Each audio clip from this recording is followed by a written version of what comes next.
শ্রাবণ ধারায়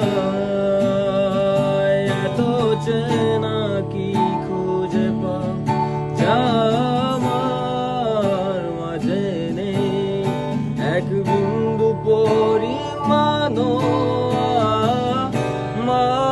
আমার সরল রেখার চিন্তাধারায় আড়াআড়ি করে না কাটো কেন নাকি কাঁদিয়ে আমাকে সেই চোখের জলে ভেজো